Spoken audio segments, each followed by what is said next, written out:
Olá, espero que todos estejam bem. Professor Silvio Lopes Alabarce, de Educação Física por aqui, proprietário da startup BMH, Body Mind Health, fisiologista, mestre em Ciências da Reabilitação e doutor em Ciências da Saúde pela Universidade Federal de São Paulo, disciplina de Cardiologia. Antes que eu esqueça, quem quiser conhecer um pouco mais sobre o trabalho da startup, a qual eu sou o fundador, como eu disse, no descritivo desse material tem lá um link que você poderá acessar outras redes sociais da BMH, inclusive o acesso para o WhatsApp, ao qual, caso tenha alguma dúvida ou puder contribuir de alguma forma, por favor, entre em contato para a gente poder bater um papo. Seguindo a série aqui sobre a supercompensação, que é um estado ao qual a pessoa, quando treina, ela ganha o condicionamento físico, ela ganha força, ela ganha agilidade, ela ganha potência, ela perde peso.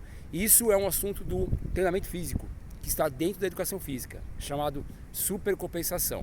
E a ideia dessa série que eu estou trazendo aqui para o podcast, BMH Cast, e para o nosso canal do YouTube, é falar um pouco sobre isso de uma forma técnica, mas também de uma forma um pouco mais simplificado para as pessoas que queiram entender, para quem pratica exercício físico ou quem está interessado em praticar uma caminhada ou uma corrida.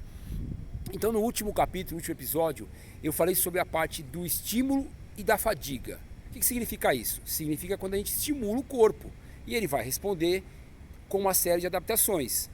Ou, por exemplo, com o cansaço, com o aumento da frequência cardíaca, com o aumento da adrenalina. Então são mudanças que acontecem no corpo para que ele possa se adaptar ao estímulo que é o exercício físico. Seja a musculação, por exemplo, levantar um peso, uma caminhada, que a gente vai ter que trabalhar muito com a musculatura dos membros inferiores, né? Claro, coxa e perna. Qualquer estímulo que houver no corpo, ele vai se adaptar. E a fadiga, ela é parte desse trabalho muscular.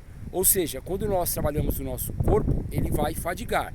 Mas uma condição é a qual, uma fadiga máxima, ao qual a pessoa não consegue mais se movimentar, é um tipo de fadiga. Mas sempre vai haver uma resposta do músculo, por exemplo, quando está perante o exercício físico. Ótimo, esse foi o último episódio. O primeiro eu falei sobre equilíbrio ou sobre homeostasia, quando o corpo está equilibrado, né?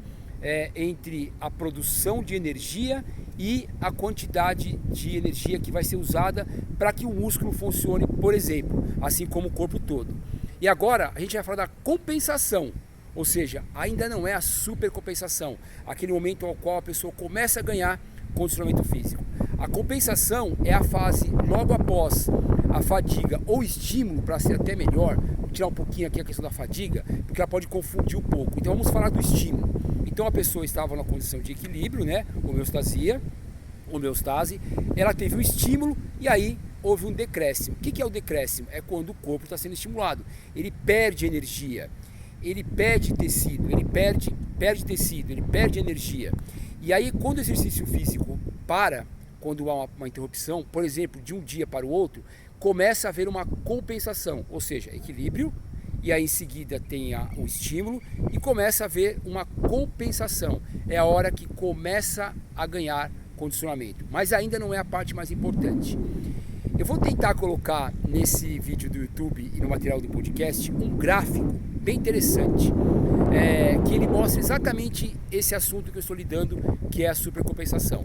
E por lá vocês poderão ouvir ou ver e interpretar no gráfico o que é que nós estamos falando, qual é a parte do episódio que está sendo lidada agora. Dessa vez está sendo compensação. É isso, um forte abraço, valeu, até mais, tchau, tchau.